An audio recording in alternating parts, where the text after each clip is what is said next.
Today in maths, we are moving on from yesterday. Your learning objective is to multiply a mixed number and a fraction. So let's just unpick and tune into some of these words. A mixed number is a number where there's a whole and a fraction. So 8 and 2/6 is a mixed number, okay, because it's the number and a fraction, okay? So that's what we're going to be looking at today. So it's really important that we follow our steps to success. You were really good at doing this yesterday to be successful. Okay, so let's look over here. So we have a number sentence here. We have a mixed number, 8 and 2/6, and we're timesing it by a whole number by 2. So 8 and 2/6 multiplied by 2. So the first thing we need to do on our steps to success is to convert the number to an improper fraction. Okay, so we need to convert our mixed number into an improper fraction. So we know the denominator is 6. So that tells us there are 6 parts to the whole. Okay, and here this number is 8. So that tells us we have 8 wholes, and all of those wholes have 6 parts. So to find out how many parts there are in 8 wholes, we need to do 8 multiplied by 6. Okay, if you've been practicing times table Rockstars, you'll know that 8 times 6 is 48.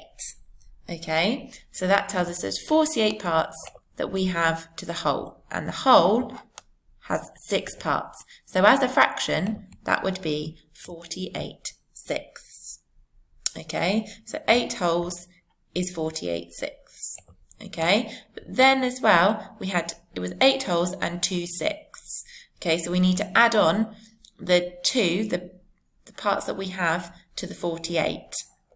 So 8 and 2/6 is the same as, is equivalent to 50, so adding on the 2 parts, 6.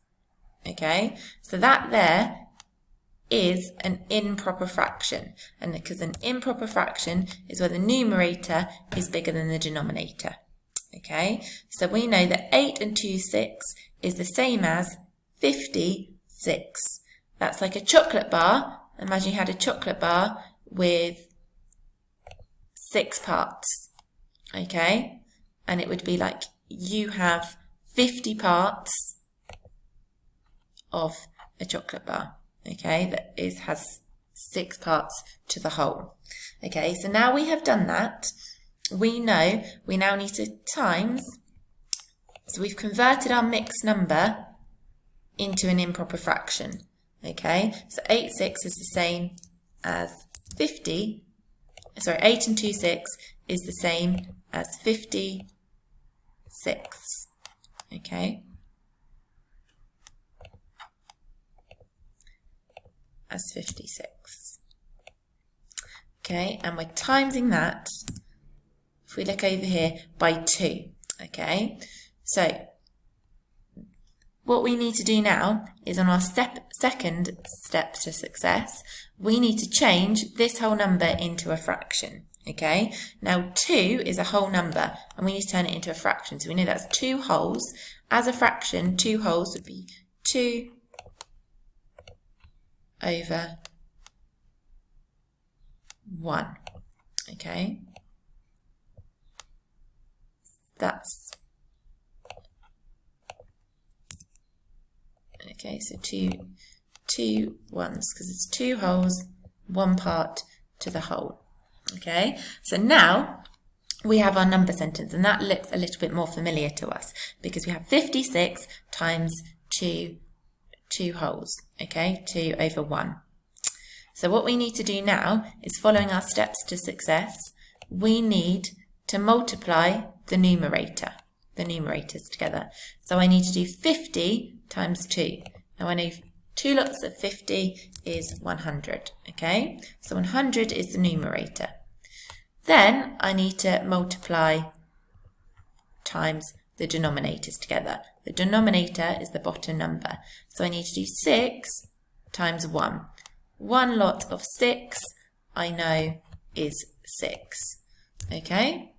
So that gives us the fraction of 106, okay? So that's a really, really large fraction. It's an improper fraction, 106. So now what we need to do is to simplify or cancel down our fraction, this 106. Okay, and to do that, we divide. Okay, we always divide the numerator and the denominator, so we need to use some division. Okay, and I always divide the biggest number first. So I need to do 100 divided, don't have a divide button on here. I need to do 100 divided by 6.